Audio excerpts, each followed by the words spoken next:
Figma just launched some major cool new updates. Some of these updates we've been waiting for more than 10 years now, and we finally get to experience these. Let's check out everything that is new in the past couple of weeks. Before we dive into it, I'm hosting the India Designathon, a massive competition with networking, learning sessions, and of course, really cool prizes. The link will be in the description. Alright, so to begin with, the long-awaited folders feature is here. Figma is now replacing projects with folders. So no longer will you see the old project screens like you used to. Instead, inside a team, you will find folders at the top, multiple folders, as many as you can create, and drafts outside those folders. Each folder can be color-coded and renamed manually, and you can star each folder. It also has a nested folder feature. That means you can drag and drop a folder into another folder. This way, you can create 10 nested folders. Hopefully, they'll expand those. You can even give individual permissions inside individual folders. Inside a team, a certain set of designers might have access to only one folder. The only problem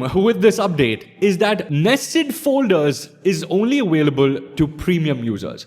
So if you're on a premium plan, a paid plan, you will be getting nested folders. But for free users, you can only create one folder and no nested or subfolders. I just wish Figma would just keep at least one feature 100% free. You might not see this inside your Figma app immediately. They're rolling this feature out slowly over the next coming weeks, so maybe wait a few days. The next major update is inside Figma Make. Figma is solving a massive problem. In Figma Make, you could vibe code or vibe design, but tweaking those designs manually was a headache. Syncing changes between AI and the canvas was very difficult. Now they've launched a properties panel inside Figma Make, very similar to what we have inside the Figma design tool. Now you can actually change fonts, alignment, add or remove strokes, border radius, things like that, and it automatically gets added or applied into your vibe coded projects. You can change spacing, layouts, grids, and so much more also. So it's not just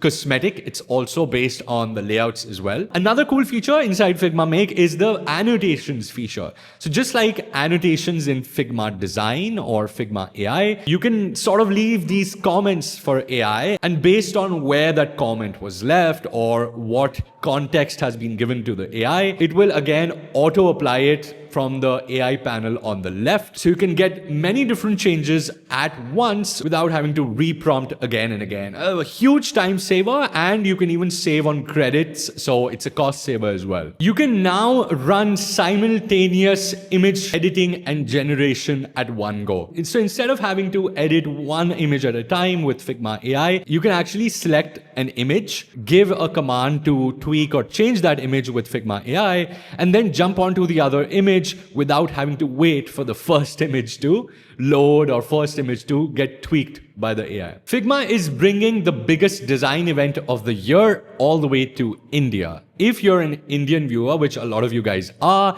you can actually book tickets for an offline Figma meetup or the Figma config happening here in India in Bangalore. New update announcements, cool activities, networking, food, all that good stuff. You can grab your tickets. The link will be in the description. It's very confusing, this AI era for designers. So it's always good that a tool like Figma is taking out an AI report. They just released this. It's called Figma 2026 AI Report. It goes through all the research they've done with their own users to find what the trend in a design workspace is like. So how many teams are using AI, how they are using the AI tools inside their design workflows, how is it affecting the jobs, what roles is it filling. Figma is finally offering 2 weeks free of Figma Weave. If you don't know what Figma Weave is, it's their AI counterpart for node-based image and video editing, as well as AI automation. If you want to try it out for free and see how it fits into the Figma design workflow, then I will have links, relevant links to official Figma resources that they've just launched, and they've made it free for 2 weeks. If you want to not miss out on design news, updates, features, tools, all of that good stuff, then make sure you subscribe to the channel, like the video if you did, and I will see you in the next one. Until next time, take care. God bless.